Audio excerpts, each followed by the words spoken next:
तो दोस्तों स्वागत है आप सभी का एक और नए वीडियो में। दोस्तों आज की इस वीडियो में क्लास 10 वालों का चैप्टर नंबर 5 जिसका नाम है समांतर श्रेणी। देखिए भैया, अगर थ्योरी की दृष्टि से देखा जाए तो बहुत ही छोटा पार्ट है। वैसे देखेंगे अगर मन करेगा तो दोनों PYQ और 160 एक ही में करा देंगे, नहीं तो अगर मान लीजिए 15 से 17 मिनट हुआ तो इसको जो है अलग लेक्चर में कर देंगे। कल के लेक्चर में इसके PYQ को करेंगे। आप लोगों को पता होगा कि ये लगभग 3 साल से तो लगभग निकला हुआ ही है, 2-3 साल से तो इधर ही आया है, इसलिए भी इसमें ज़्यादा PYQ नहीं है। लेकिन कुछ इंपॉर्टेंट प्रश्न ऐसे हैं जो एकदम अगर PYQ के तौर पर देखा जाए तो बहुत ही इंपॉर्टेंट है, आने की संभावना बहुत ज़्यादा है। चलिए आइए देखते हैं बोर्ड पर। चलिए जैसे चैप्टर नंबर 5 समांतर श्रेणी।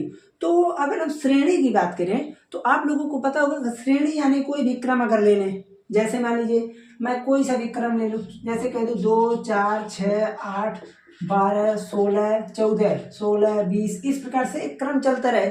ओके, एक क्रम और ले लेता हूँ 2, 4, 8, 16, 64, नहीं 32।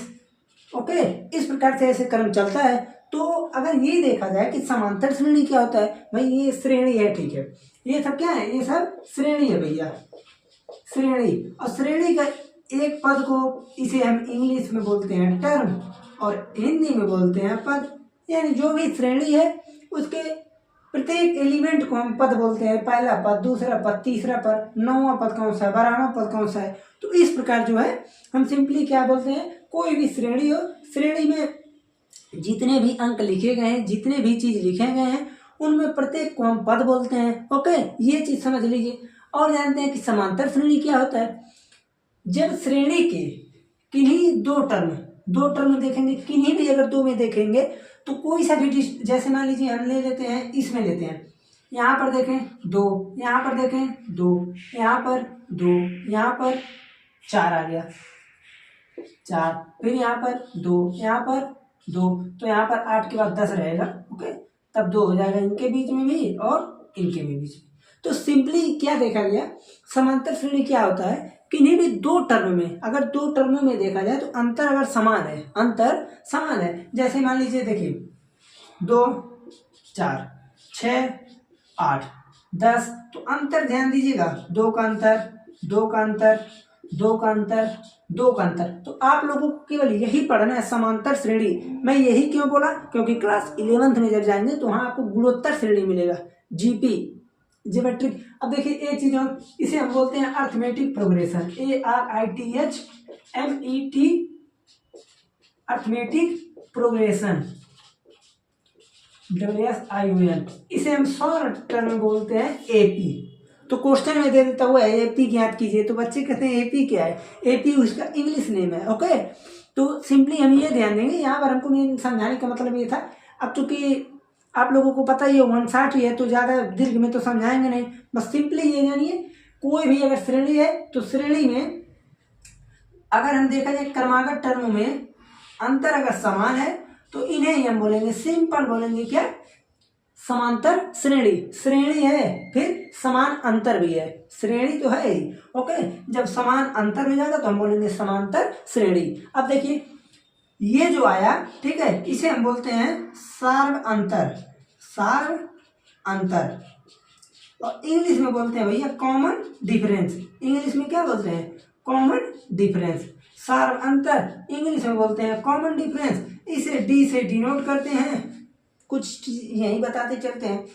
ये पहला पद है, इसे A1 से रिप्रेजेंट करते हैं, ये दूसरा पद है A2 से, ये तीसरा पद है A3 से, चौथा पद है A4 से। ठीक है, कोई भी पद है, कोई भी श्रेणी है तो पहले को A1, दूसरे को A2, तीसरे A3, A4, A5, इस प्रकार से AN तक यानी n टर्म तक चलते जाएगा।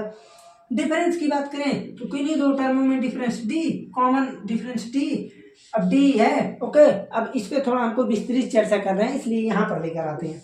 जैसे देखिए मैंने लिख दिया, अब यहाँ से समझे नहीं है कि A1, A2, A3, A4 इस प्रकार से चलता जाएगा। ओके, किन्हीं भी दो टर्म में देखा जाए तो D इक्वल टू हो जाएगा A2 माइनस A1। भाई दोनों लोगों का अंतर निकाल दे तो D निकल जाएगा। हम कह रहे हैं हम इन दोनों में देखेंगे, कोई बात नहीं, देख लीजिए आप, A3 माइनस A2 इन दोनों में देख लीजिए A4 माइनस A3 सब इसी के बराबर है। ओके, तो कॉमन डिफरेंस सिंपली हम यही ध्यान देंगे कि कॉमन डिफरेंस क्या होगा, किन्हीं भी दो टर्मों के बीच देखेंगे। अब देखिए कॉमन डिफरेंस D, अब D जो है भैया पॉजिटिव भी हो सकता है, निगेटिव भी हो सकता है, जीरो भी हो सकता है। ओके, निगेटिव कैसे होगा, जैसे मान लीजिए मैं घटने वाला श्रेणी ले लूँ, 13, 10, 7, 4, देखिए कॉमन डिफरेंस -3, -3, -3 है ना।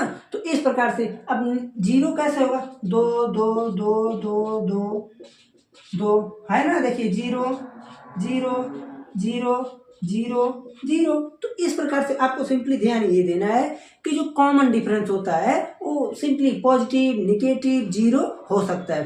तो यानी हम अगर शुद्ध हिंदी में बोले तो ये पूर्णांक होता है। पूर्णांक यानी इंटीजर। तो आपको एक नंबर का काम हो गया। कभी एक नंबर में पूछ सकता है कि कॉमन डिफरेंस यानी समांतर श्रेणी में सर्व अंतर हो सकता है, परिमेय, अपरिमेय, प्राकृतिक संख्या, पूर्णांक। तो आप क्या लगाएंगे, पूर्णांक। अधिकतम बच्चे 90 प्लस देखा जाए बच्चे में तो सब लोग वो लगाएंगे, प्राकृतिक संख्या लगाएंगे, प्राकृतिक संख्या। क्योंकि अधिकतम बच्चे यही जानते हैं कि सिर्फ पॉजिटिव होता है। तो नहीं बच्चा, पॉजिटिव नहीं होता है, पॉजिटिव भी होता है, निगेटिव भी होता है और जीरो भी होता है। तो सिंपली आपको ध्यान ये देना है कि जो डी होता है वो पूर्णांक होता है, पॉजिटिव, निगेटिव, ओके, जीरो भी। ठीक है ना। तो ये रहा भैया डी के बारे में। सर्वांतर जान लिए, अनुपात जान लिए, A1 A2 जान लिए। थोड़ा सा एक चीज और जान लीजिए, ठीक है, इसे हम बता दें। चलिए बता देते हैं। दो चीज होता है, जैसे एक होता है परिमित समांतर श्रेणी, एक होता है अपरिमित समांतर श्रेणी। सिंपली जैसे मैं लिख दिया 2, 4, 6, 8, 80 तक कितने टर्म है, इस प्रकार लिख दिया। एक को लिख दिया मैं 2, 4, 6, 8 n टर्म तक। तो जब कभी भी संख्याओं को काउंट कर सकेंगे तो बोलेंगे परिमित, क्या बोलेंगे, परिमित समांतर श्रेणी। जब कभी नहीं काउंट कर पाएंगे तो उन्हें बोल देंगे भैया अपरिमित समांतर श्रेणी। सिंपल, अपरिमित समांतर श्रेणी। ओके, तो जब कभी भी हम किसी भी श्रेणी के प्रत्येक टर्म को अगर काउंट कर सकते हैं तो उन्हें बोलेंगे हम परिमित श्रेणी। यानी कोई चीज है लेकिन लिमिट में परिमित है। जब कोई चीज इनफाइनाइट हो, हम काउंट ना कर सके तो उन्हें क्या बोलेंगे, अपरिमित समांतर श्रेणी। आपको बस यही ध्यान देना है। सिंपल, काउंट कर सकते हैं तो परिमित, नहीं कर पाए तो अपरिमित। ठीक है, तो आप लोग इसको स्क्रीनशॉट लेना हो तो ले लीजिए। वैसे भी जो चीज बताएं आप लोग बस ध्यान में रखिएगा। उसके बाद जो है मिटाने के बाद हम अब चलते हैं, फिर कुछ नया बताते हैं आप लोगों को इस रिलेटेड। ये बच्चों, अब जो है समांतर श्रेणी जब हम जान ही लिए तो समांतर श्रेणी में कुछ और चीज होता है, उन्हें समझ लेते हैं। क्योंकि होता आसान है, बस बच्चे भ्रम में पड़े रहते हैं। जैसे मान लीजिए हम कोई सा भी एपी ले रहे हैं, एपी यानी अर्थमेटिक प्रोग्रेशन यानी समांतर श्रेणी। कोई सा भी समांतर श्रेणी जैसे ले लेते हैं हम A1, A2, A3, A4, A5, A6, बस इतने तो फार्मूला आपको याद हो जाएगा। देखिए कैसे, एक कौन सा टर्म है, A1। ठीक है, हम कहें भैया पहला टर्म क्या है, A1, हमको दूसरा टर्म चाहिए यानी सेकंड पद। तो हम क्या करेंगे, अगर मैं A1 में D को जोड़ दूं तो हमको सेकंड टर्म मिलेगा कि नहीं, आप कहेंगे बिल्कुल मिलेगा।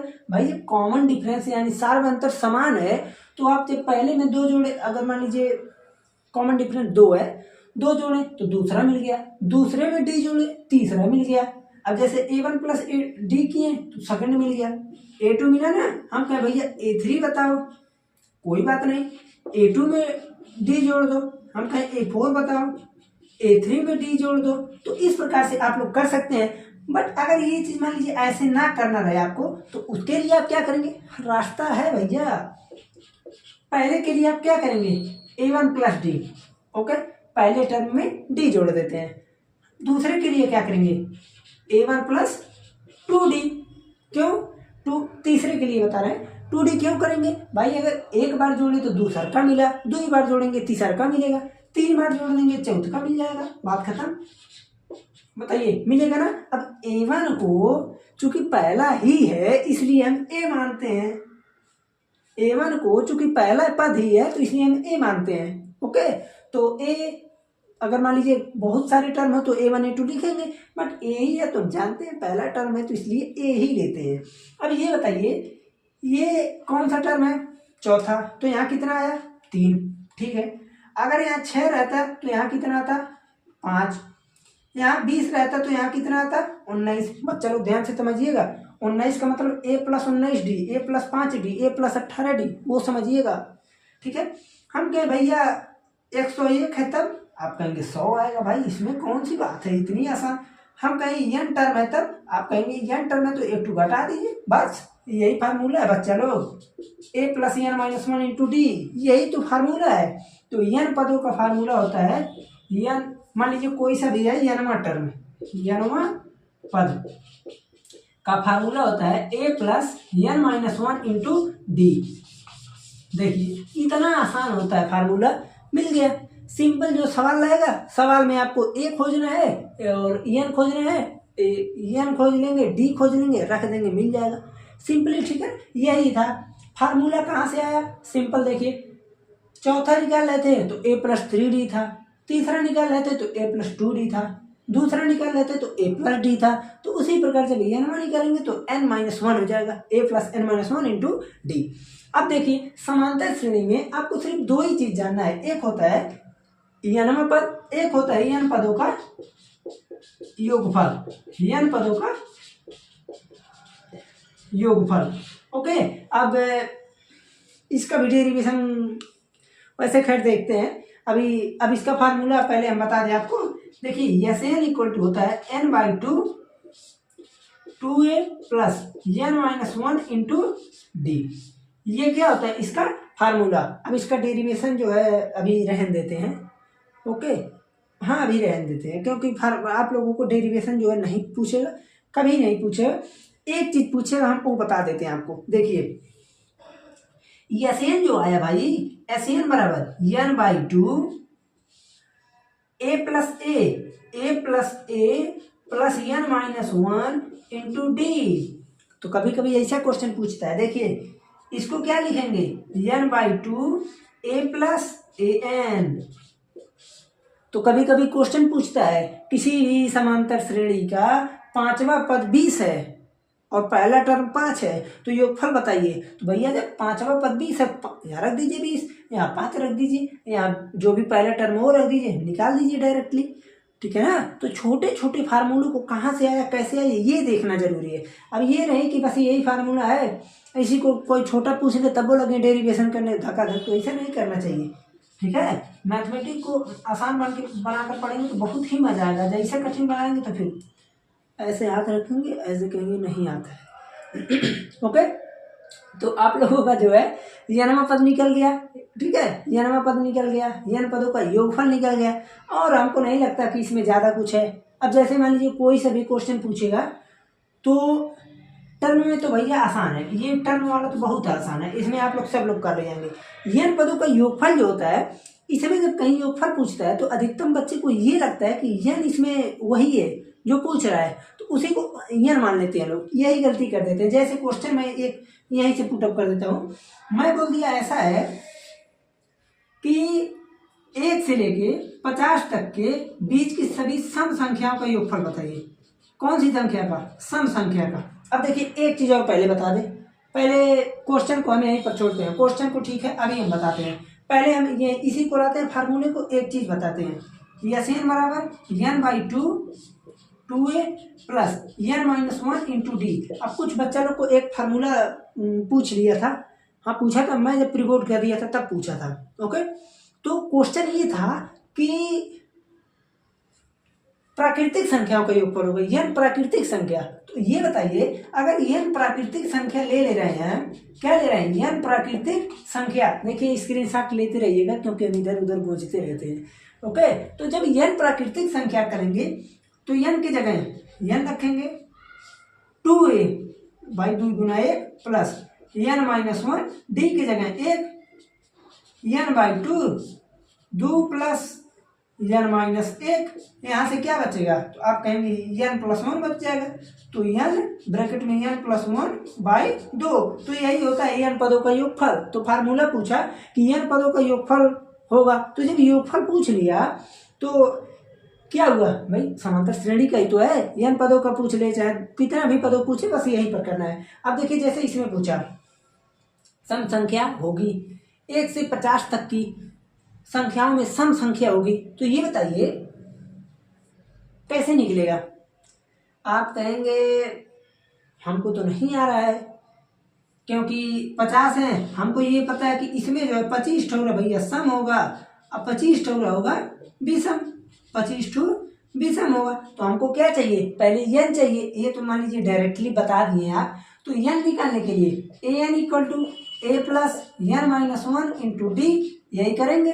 अब d कितना है, आप कहेंगे d 2 हो जाएगा।